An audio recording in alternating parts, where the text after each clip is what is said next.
Hey, what's up mga kaballers? Maligayang pagbabalik sa aking channel. Halina't pag-usapan natin ang balitang rason ni Pascal Siakam sa pag-ayaw sa Golden State Warriors, alamin.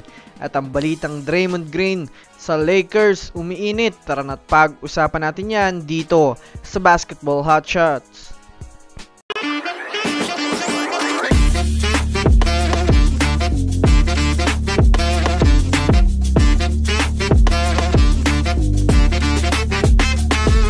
Una nga muna tayong dumako mga kaballers sa balita patungkol sa umiinit na paglipat ni Dre sa Lakers.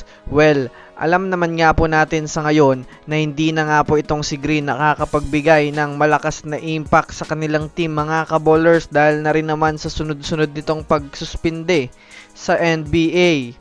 Kasabay na rin nga niyan mga kaballers nang napapaya rin nga po mga kaballers ang prangkisa ng Warriors kapag may ginagawa itong hindi maganda, itong si Draymond Green. Sa mga hindi nga nakakaalam mga kaballers, ng panahon nga pong suspendido itong si Draymond Green ay palagi nga po siyang kinukumusta ni LeBron James at nagsasama pa sila sa mga parties at mga okasyon. Kaya hindi nga malabo na may pag-uusap nga itong dalawa about dito.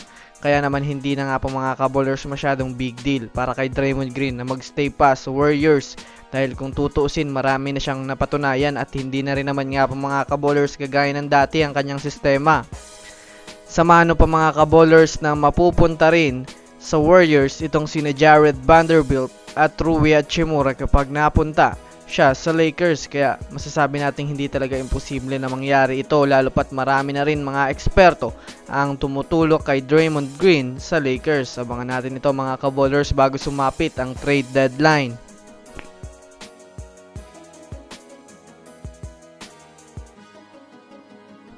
Samantala, dumako naman tayo mga kaballers sa naging rason ni Pascal Siakam kung bakit niya inayawan ng Warriors. Sa paglipat nga po mga kaballers ni Pascal Siakam sa Indiana Pacers ay maraming ang mga fans ang umasa dahil na rin siya na nga po mga kaballers ang inaasahan na maaaring bumagsak sa Warriors dahil sa pag-ahabol sa kanya ni Mike Dunleavy Jr. Kaya naman sa ngayon mga kaballers, ayon nga po sa ibinalita ng NBA Insider, ginusto nga daw ni Siakam na mapunta sa team na magbibigay sa kanya ng oportunidad para magkampiyon muli.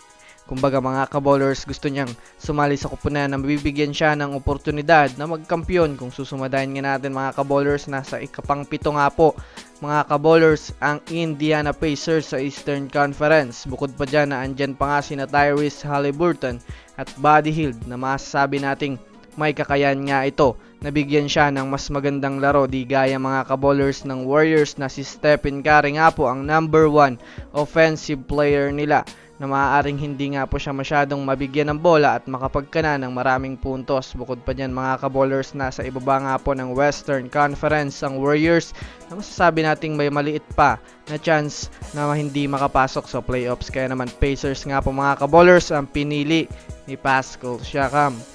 So yun lamang mga kaballers, yun lang naman ang pag-uusapan natin ngayon.